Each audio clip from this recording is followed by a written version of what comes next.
मैं तो एक्चुअली यही कहूंगा कि झुंझुनू मेरा पदस्थापन पिछले साल हुआ था और एक्चुअली मेरा एक शौक है कि भी एजुकेशन में कुछ किया जाए। इससे पहले भी जहां भी मैं पोस्टेड रहा था तो मैंने एजुकेशन में कुछ करने की कोशिश की थी, अपनी तरफ से जो भी मैं कर सकता था। यहाँ आया, मौका मिला, बहुत अच्छी टीम थी और सबसे बड़ी बात कि यहाँ मीडिया और जनता का जबरदस्त सहयोग मिला, जनप्रतिनिधियों का जबरदस्त सहयोग मिला और हमने कोशिश की एक तो कलेक्टिव क्लास जिसमें आरएस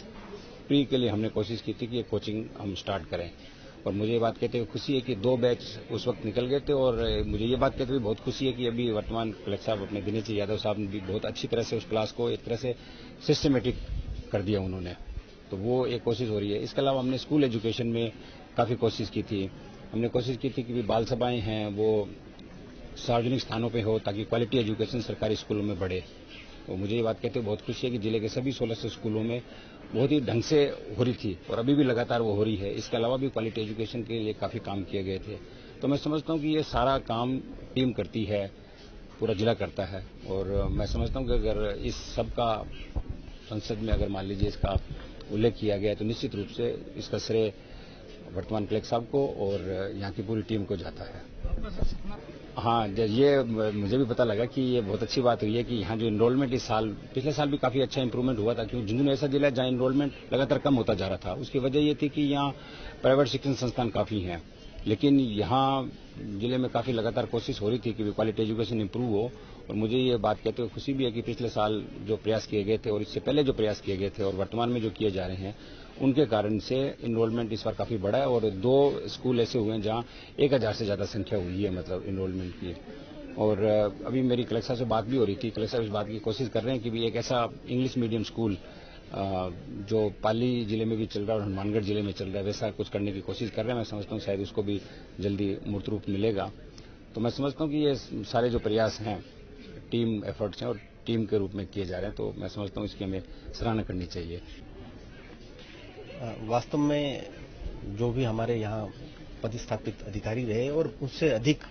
जो निरंतरता में यहाँ अधिकारी कर्मचारी काम कर रहे हैं और यहाँ की जो जनता का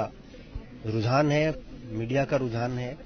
उसके कारण से ही जो सकारात्मक परिवर्तन झुंझुनू जिले में आने चाहिए बच्चियों की शिक्षा के बारे में, साथ ही साथ जो हमारे लिंगानुपात जो कम जिले का हो गया था एक बार, उसमें जो परिवर्तन आ रहे हैं धीरे धीरे, उसके कारण से ही ये, चूंकि एक दिन के कारण से नहीं होता, ये निरंतरता से जब बहुत लोग मिलकर काम करते हैं और उनमें केवल कलेक्टर का तो बहुत मामूली सा योगदान रहता है जिले में, एक जो कुछ भी वो अपनी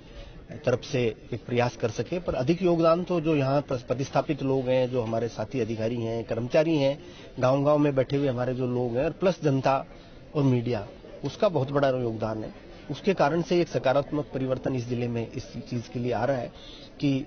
राजकीय विद्यालयों में पढ़ाई का स्तर भी सुधर रहा है, बालिकाओं का, बच्चों का जो बालक बालिकाओं का लिंगानुपात है उसमें भी सुधार आ रहा है और साथ ही साथ जो एक कमी यहाँ महसूस की जा रही थी, क्योंकि सीकर में भी अब कहीं ना कहीं उस कमी की पूर्ति हो रही थी, जयपुर में तो है ही, वो ये था कि भी जो बच्चे कॉम्पिटिटिव एग्जाम्स में बैठना चाहते हैं उनके लिए कोई झुंझुनू में भी ऐसी कोचिंग क्लासेस की विशेष सुविधा नहीं थी।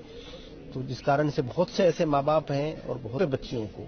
लोग बाहर नहीं भेजना चाहते कोचिंग क्लासेस के लिए, तो उनके लिए हमारे पूर्व कलेक्टर साहब वर्ड साहब ने बहुत अच्छा एक प्रयास शुरू किया और उनके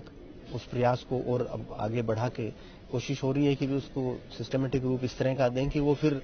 व्यक्तिगत उस पर निर्भर ना रहे, व्यक्ति कोई भी पोस्टेड हो, उसकी चाहे इस कार्य में रुचि हो या ना हो, लेकिन ये काम अपने आप पूरी एक व्यवस्था के रूप में हमेशा चलता रहे।